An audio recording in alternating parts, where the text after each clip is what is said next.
everybody, to another episode of From the Bench to the Mic.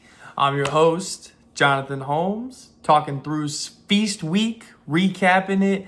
We had some awesome week of hoops, some awesome football as well. So we got a lot to recap from the previous week. Some awesome matchups coming up here this week, and then this weekend we'll talk through and preview those. We're going to talk through the Thanksgiving Feast Week champions, my thoughts on the championship games, and then dive into a little bit of the Players Era Festival, my favorite tournament of the weekend. Just what they're doing, I think, is absolutely incredible. Really leaning into the NIL and leaning into the prize money. Kind of taking a page out of the NBA's book with the NBA Cup, so I think that's really sweet, and they're bringing that into the college game, and they're absorbing the change and the money that's involved with it. I think a lot of tournaments are scared to run to this and get away from old traditions, which those are always also nice. And kind of like what I talked about previewing all of this was the nostalgia that comes with the Maui Invitational, the Battle for Atlantis. Like, you can't fully get away from that, but I love what they're doing with the Players Era. I think it's something different. Big name teams really enjoy it, and will be going back to it, from my understanding and from what I'm hearing. So that's really cool to see, and I'm just a huge fan of what they got going on. So we'll talk through all of that and what adjustments I think they need to make. Talk through the matchups that they had and all of that good stuff. So then to wrap things all up, we're going to talk through my top 15, and then I'm going to give you a little bonus team that, just my top 15 teams in the country right now. And before we get into the thick of things, finishing up non-conference and getting into conference play when the calendar year turns over. So without further ado, let me thank you guys all for tuning in. Make sure you hit the subscribe, hit a like button, give me a follow on Instagram, follow on Twitter, at Bench2Mic. I'll put it right here for y'all. A lot of great things going to be coming. Start posting on social media a lot more, and really get this thing off the ground and going. So let's dive into it, baby. All right, Feast Week. Just like what I was mentioning, some awesome matchups. We're going to start out with Duke versus Arkansas. 80-71, the Blue Devils took down the Razorbacks. This matchup was like me sitting between a rock and a hard place. Didn't really know where and who to cheer for. I just wanted to see a very good game, and I think for the most part we got it up until probably the last 8 or so minutes when Duke really went on a run and pulled it away. Arkansas took a few bad shots during that time frame, and it ended up costing them and ended up killing them towards the end there. But Duke with just another dominant performance against another top 25 team. Cameron Boozer, what a way to fill up the stat sheet. 35 points, 9 boards, just took complete control of the game. Had 3 assists. He was 7-11 from the free throw line, 13 of 18 from the field, and he had 2 threes as well. He is the player of the year in the country. Shire has figured out his system with him. They've kind of got the kinks worked out, and Duke's really clicking. Now, I am totally probably biased towards this, but Duke will be my national champion. I pick them every year. But it always ends up coming back to bite me. But I feel a little bit different about this squad. They have all the talent in the world. A lot of people talking about Cameron Boozer. They have a ton of great role players. You got Caleb Foster, who played really well. He had 15. Patrick Ngongba, he's going to be an X factor for him. 11 points, 5 rebounds. Isaiah Evans, slim. Dude can shoot the lights out. 9 points, 5 rebounds. Dame Sarr, if he can get going offensively, it's just going to take Duke to that next level. And I can go on and so on and so forth. They got 10 dudes that can play, that can hoop, and they're going to be a very tough out in the ACC. I love I love Louisville and Carolina, but I think Duke's just maybe a hair above them from a team standpoint. And yeah, it's going to be fun to see whenever conference play gets going. I'm going to be really, really excited to see these ACC matchups. But Arkansas couldn't handle the bigs. Cam Boozer, of course. Ngongba, as I mentioned before, they combined for 46 of Duke's 80. I was a little worried about when this matchup came out. I'm like, I don't think Arkansas matches up crazy well with these dudes, and came to fruition. Arkansas's guards look great though. I loved what Darius Acuff did. 21 points, 18. He was 8 of 17 from the field. He had 4 threes, 5 dimes, 2 rebounds, 37 minutes. Very strong outing from Darius Acuff. Billy Richmond tacked on 11, 4 of 6 from the field. Trevor Brazile had a solid game, 11 points, 11 rebounds. He was aggressive, which you absolutely love to see from him. But the biggest problem here was DJ Wagner, Carter Knox. Complete non-factors. Combined for 6 points, 1 of 8, they combined for 5 points, 2 of 9 from the field, 0 of 5 from 3, and 3 rebounds. From your two of your foundational pieces, that's just not going to cut it. And if Arkansas wants to get to an Elite 8, Final 4, dare I say national championship, those two dudes cannot be performing the way that they performed on Thursday night. Absolute monstrosity, and it was hard to watch for them. They just don't look comfortable. I don't understand it. DJ Wagner is very hot or very cold. There seems to be no in between with him. He's got to find some sort of consistency if he wants to, 1, stay on the floor, 2, be able to take Arkansas to a deep postseason run. But until that happens, I can't put Arkansas in the top 15 and or probably the top 20 in my opinion. I think they're ranked 25th right now in the AP. So they barely snuck in. Of course, I think that shows how highly the voters think of Duke. Is if you can have a second loss, ranked 22nd, and only jump back 3 spots, I think that shows you lost to a pretty good team there. So, which I agree with. But anyways, if Arkansas wants to get rolling, those two dudes need to step it up and step it up quick, because they got Louisville on Wednesday. I'm gonna try and go to, and it's the road doesn't get any easier. I'll just say that. But yeah, I think that's it on that one. No other thoughts there. I loved how Arkansas was able to mix it up at the beginning of the game. They got it to be a track meet, got it going up and down. That's what Cal's teams love to do. They love to play. They love to get after you on defense and get at in transition, use your athleticism, and go. And that's exactly what Arkansas did in the first half, really.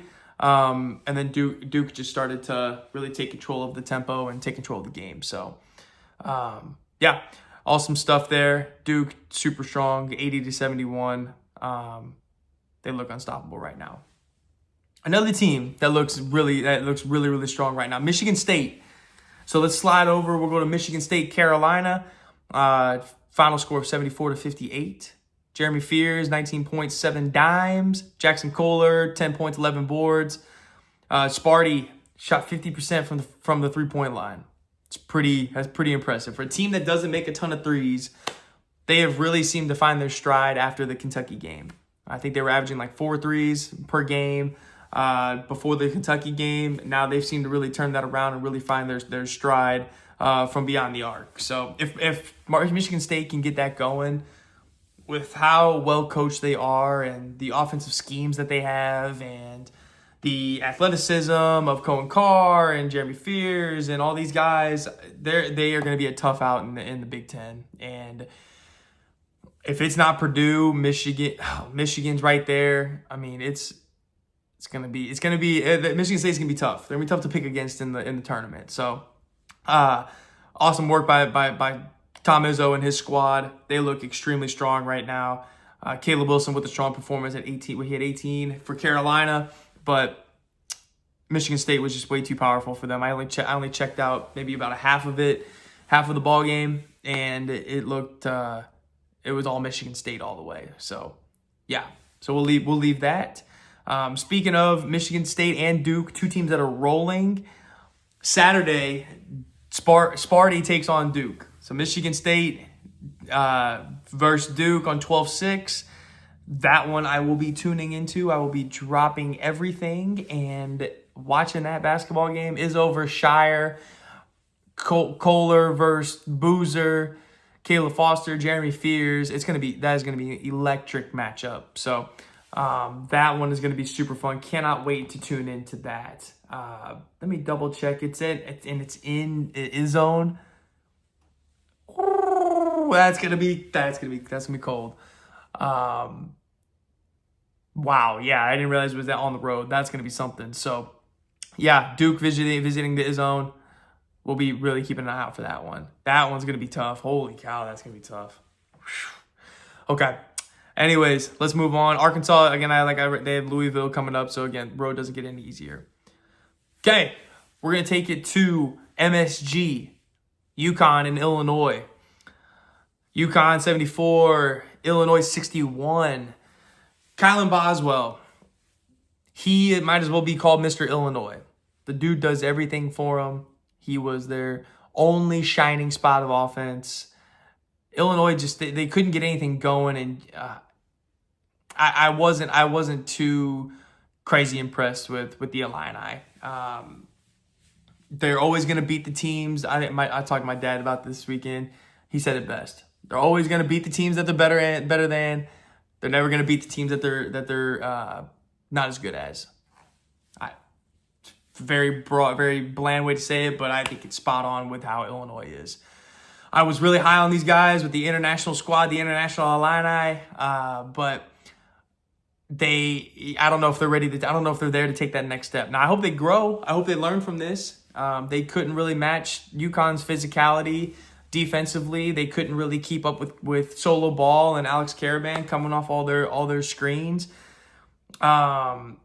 So we'll see what happens with Brad Underwood. He tends to get his guys going towards the end of the year anyways, and then they slip up in the NCAA tournament. I hope that's not the case. Just being an Illini fan growing up, seeing them play, want to see them do super well. And they're a fun team when they're making their threes, man, and they are a fun team to watch.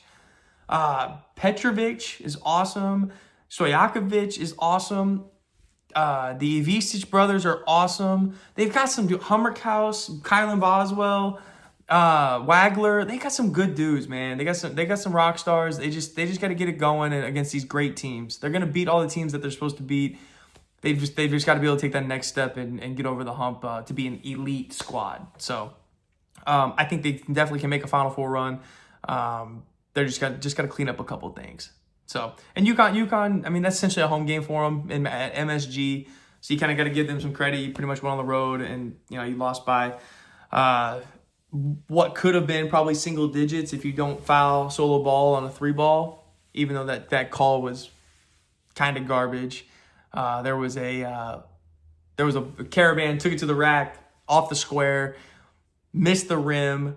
Ball got tipped out. Solo Ball got fouled on a 3, and the shot clock ended up resetting. It was a whole mess. But then they ended up giving UConn the foul or giving Illinois the foul. UConn got the points, and that seemed to be the nail in the coffin for that one. So disappointing way. I thought Illinois was making a comeback, but they didn't get any production from anybody else other than Kylan Boswell. So he had 20. What did he have? I think he had 28 of their 61. So dang near half their points. It's not a winning recipe there. So Solo Ball was terrific. He had 15 points, 5 rebounds. But yeah, UConn seems to be back. Dan Hurley's got these guys hooping. He's got them hungry. I love it. It's good to see the Huskies with their swagger back. Okay, enough for the solo games that were just kind of the showcase games, if you say. Anyways, real quick, Madison Square Garden had a buddy there at the Garden for the Knicks game after UConn Illinois. He said the court looks great. It was a blue court. I'll put a picture up. I know it looks a little weird to most of y'all, but he said it looked great. He said it looked really, really good in person. So I would hold back on bashing the NBA Cup courts before you see him in person. I personally am a fan of them. I'm glad it's good. It was good to hear that they look better in person and that people maybe should probably stop giving it some heat. So, anyways, that's just a side note. Okay, let's talk through Feast Week champs, the tourney champs here. We're going to walk through Maui. We'll talk through Battle for Atlantis, ESPN Invitational, and then Players Era. Starting out with Maui. USC beat Arizona State 88-75. This was something I didn't see coming. I thought Texas was going to end up winning this bad boy. But USC had a strong, almost blew it against Boise State. Strong comeback against Seton Hall, and then beating Arizona State in the final. I thought Arizona State was maybe going to get it done. Bobby Hurley's kind of on the hot seat right now. Hasn't really lived up to his expectations or to expectations over there in the over there for the Sun Devils. Musselman with a great win, even though him and I really butted heads back in the day. The dude knows how to coach hoops. He does, and that's a good solid tourney win for the Trojans over there in Southern Cal. Chad Baker-Mazara, people forget that he's still in school. Yeah, he transferred over there to USC. Looks real funky in a Trojans uniform, but maybe that's just because we've seen him for 10 years in an Auburn Tigers uni. So a little bit different, but nonetheless, great win for USC over Arizona State. That's always a fun tournament to win, and I think you're able to ride a lot of confidence after winning a tournament of that tenure and that stature. So great win for the Trojans. Battle for Atlantis. Vanderbilt beat St. Mary's 96-71. Now, the Vanderbilt Commodores, I don't know what's going on, but all of a sudden Vanderbilt's good at sports outside of baseball. You got a top 15 team in football. You've got probably a top 15 team in basketball as well. You have the number one offense in the country for the Commodores. These teams just completely fly around. They have no big names or anything like that, but they love to score and they move the ball so well. The way that they're able to set screens for one another, move the ball, set the tempo, really take care of the ball. They don't turn it over They don't tearing it over very much at all. But overall, Vanderbilt's really fun to watch. You have Tyler Nickel, who is one of those dudes that you recognize him when you get to about the SEC tournament. You're like, man, this dude, I've seen a lot of highlights of this guy. He really starts to make a name for himself around the SEC tournament. He had 11 points, 3 threes in the championship game. Duke Miles with 25, 9 of 16 from the field, 4 rebounds, 4 assists. Jalen Washington with 19. He was 7 of 11 from the field. Just overall, a very, very balanced scoring. You had 5 dudes in double figures. Tyler Tanner, he's really fun to watch. He's their point guard. He hit 13 points, 3 dimes. Very efficient, very good on defense too. People sleep on his defensive ability. He's probably one of the best. He's probably one of the best defenders in the SEC. And I'll make that statement. I've seen 2 games of him. I think he's one of the best. He will be one of the best defenders in the SEC from a guard perspective. So keep an eye out for Tyler Tanner and the Vanderbilt Commodores because they're coming, baby. They're ready to rock and show that they can compete in the SEC finally. Okay, ESPN Invitational, BYU over Dayton. They won 83-79. BYU wasn't surprised that they won this. Kennard Davis finally showing up he's back from injury and he's finally able to play healthy and he's been really getting after it for him. But really the name of it is Richie Saunders. We're talking about a dude that can just flat out score. Richie, I think it helps that you have Rob Wright, you have Kennard Davis, and you have AJ DeBanza on your squad. 29 points, 8 rebounds, 2 dimes. Rob Wright had 6 assists. He also poured in 23 points as well. So when you have your big three scoring like that, AJ DeBanza with 18, Kennard Davis, I'm sorry, I was looking at a different game for him. He only ended with 5, but it's good seeing Kennard Davis back out there and healthy, STL boy. But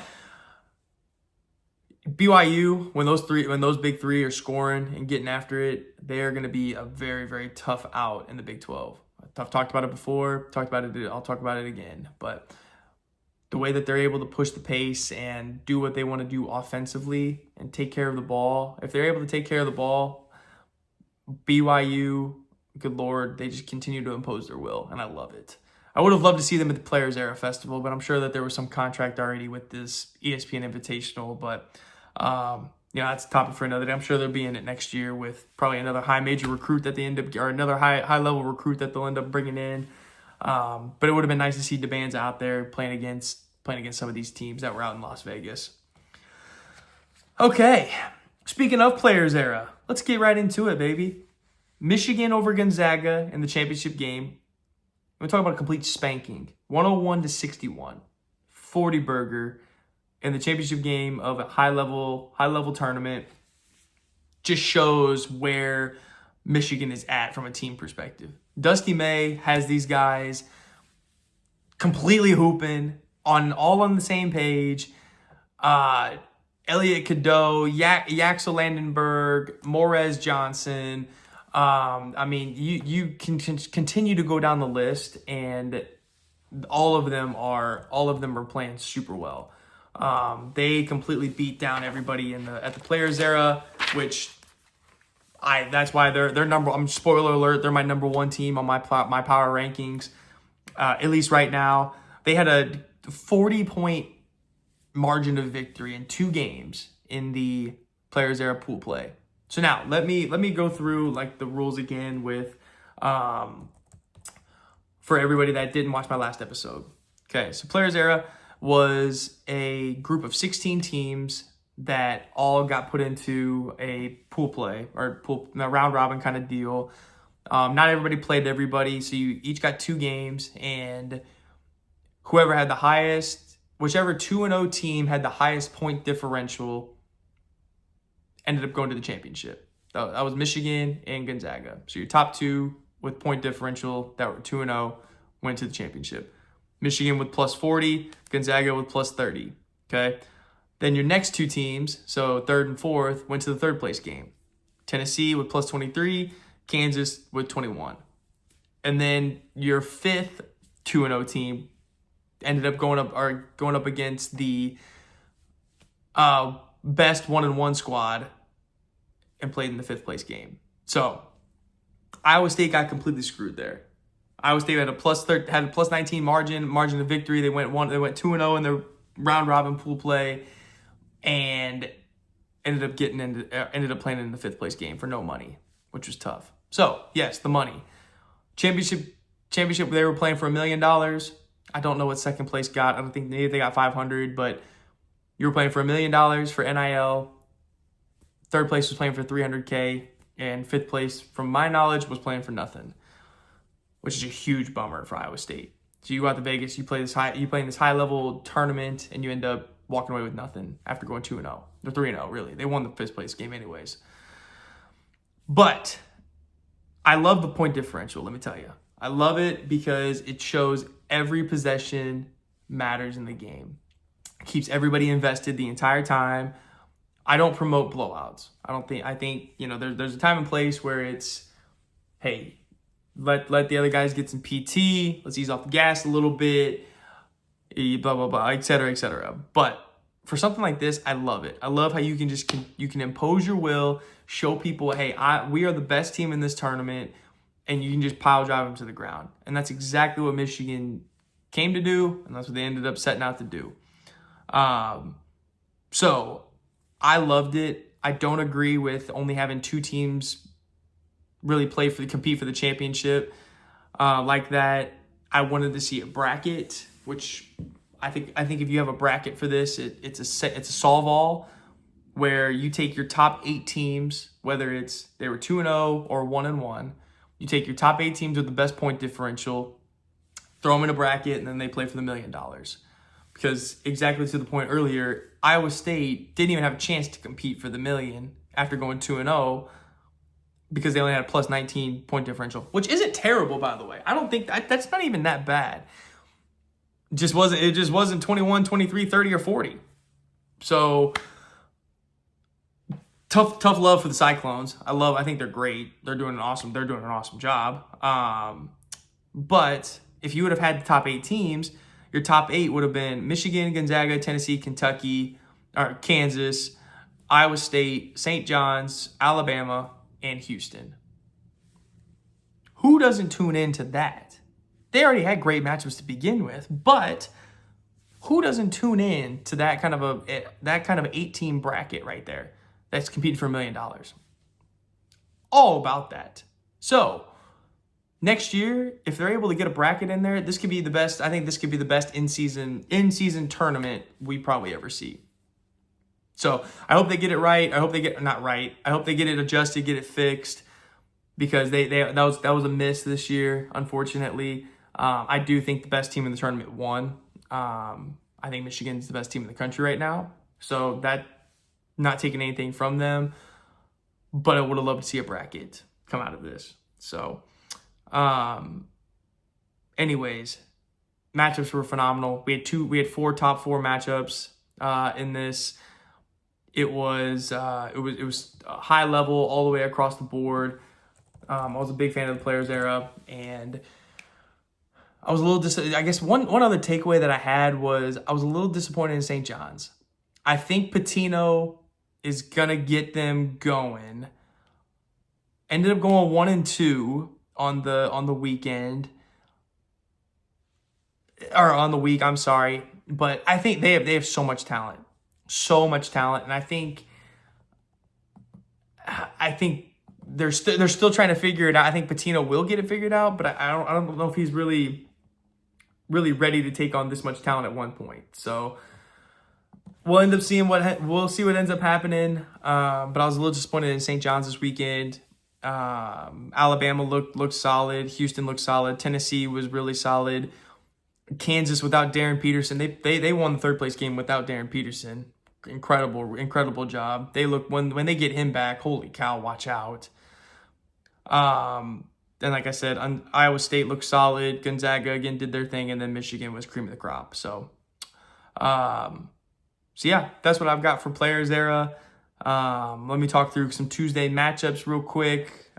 Before that, we'll take a quick breather, and then I'll jump into Tuesday matchups.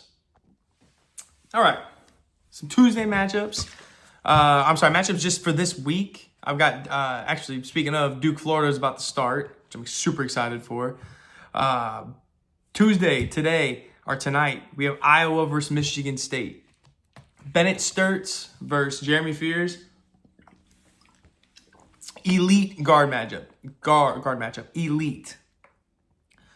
That's in the zone. I don't see Iowa walking in there and getting a win. I think they keep it close, but I'll take Michigan State in that one. I think they win by more than 4 as well. So I'd take the spread, which I got a little parlay ski for everybody here.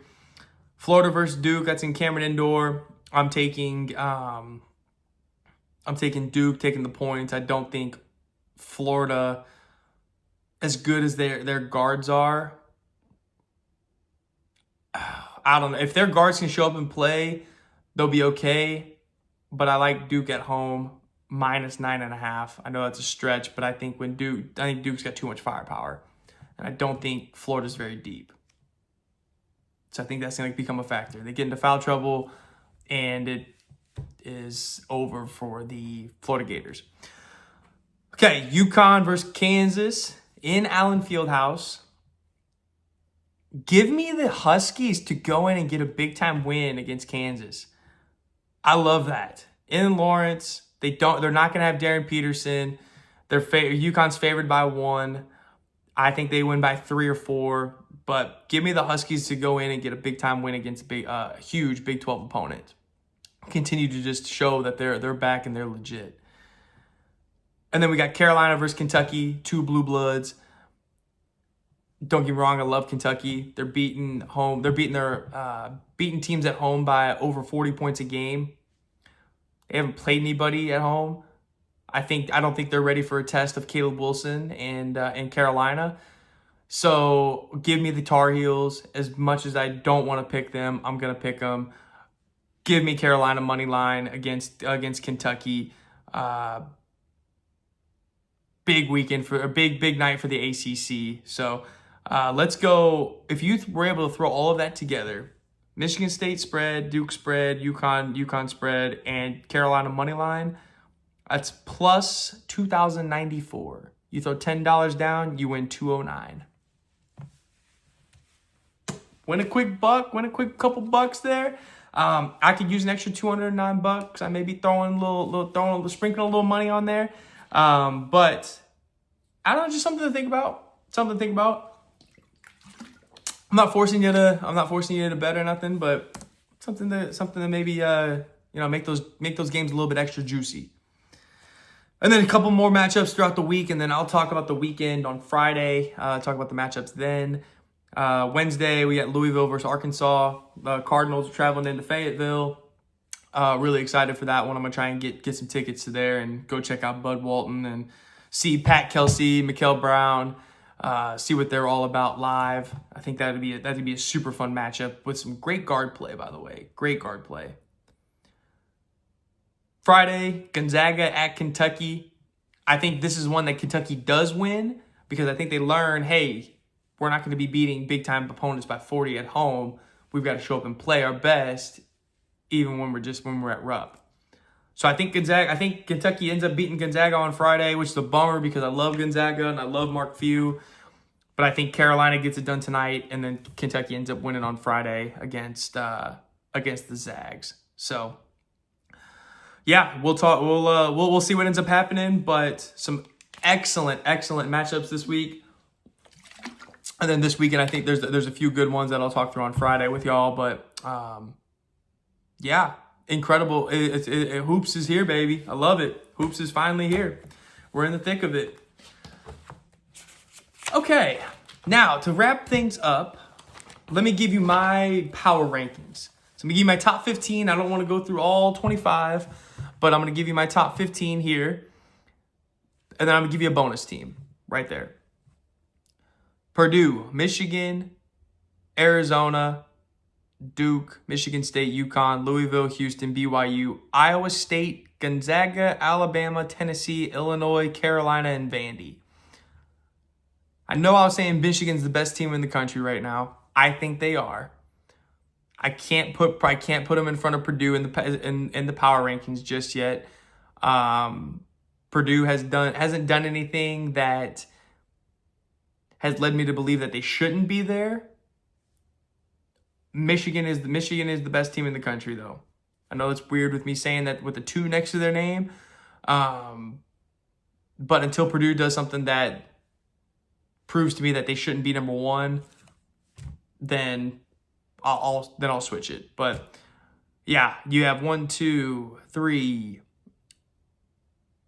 4 Big Ten teams. We've got 1, 2, 3, 4 Big 12, 1, 2, 3 ACC, and then you've got 1, 2, 3, and then you got three SEC squads. So pretty good balance in Johnny's top 15. And then the plus 1, of course. But yeah, that's my first power rankings. It felt pretty good to do. Give a little opinion, give some thought to it. After seeing the AP poll, I was like, God, there's a couple teams that probably need to be shuffled around a little bit in here. But yeah, that's my first power rankings. I'll hopefully continue to do that every once in a while just to keep them flowing. I think doing them every week is a little redundant and stuff changes so quickly. But yeah, we'll try and do these once every couple of weeks or so and keep that thing rocking. But yeah, I hope everybody had an awesome Thanksgiving, man. Thanks for tuning in. Make sure you hit the subscribe button, hit the follow, hit the like, all that jazz. And yeah, everybody have an awesome night of hoops, awesome week of hoops. I'll see everybody on Friday. Peace.